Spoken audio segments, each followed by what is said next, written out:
really been willing to play with fire.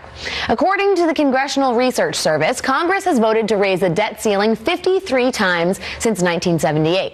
In 27 of those votes, the debt ceiling increase was part of a larger fiscal bill.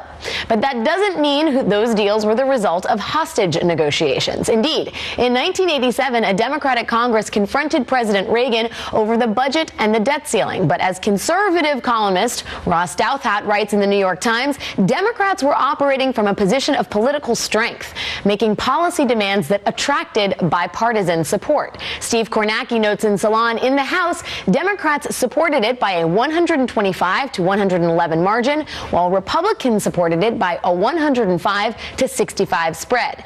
In other words, the debt ceiling was used symbolically, but there was not a suggestion of actual default. All that began to change in 1995. Can you guess who was leading the charge? Republican House Speaker Newt Gingrich. Gingrich declared that year he wouldn't raise the debt ceiling without a balanced budget amendment, saying, "I don't care if we have no executive offices and no bonds for 60 days. Not this time." Of Gingrich's tactic, the New York Times wrote at the time, "Such confrontational techniques have been used in the past, but it was highly unusual for a high government leader to suggest, as Mr. Gingrich did, that default on government payments was not beyond the pale."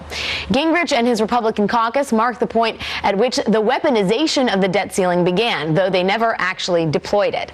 When the government shut down that year and sent Republican approval numbers into freefall, weeks ahead of the default deadline, Gingrich pledged to raise the debt limit. What has changed since then? For the first time in American history, 80 members of the Republican Party, who represent just 18% of the House, are ready to take the nation beyond the brink.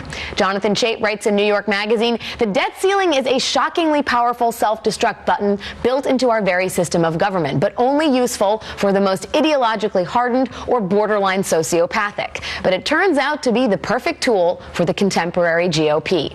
While it is true that deals have been cut in conjunction with raising the debt ceiling, never before has the threat of default been used with such reckless sincerity. As Robert Schlesinger writes in U.S. News and World Report, it is another sign of how Washington has transformed from a go-along-to-get-along deal-making culture to one of endless vituperative confrontation. It is no wonder President Obama is so anxious to quash this new style of debt ceiling confrontation. If you regularly wrestle on the edge of a cliff, you are eventually bound to tumble off. We can now report that President Obama and his motorcade are rolling to a destination TBD.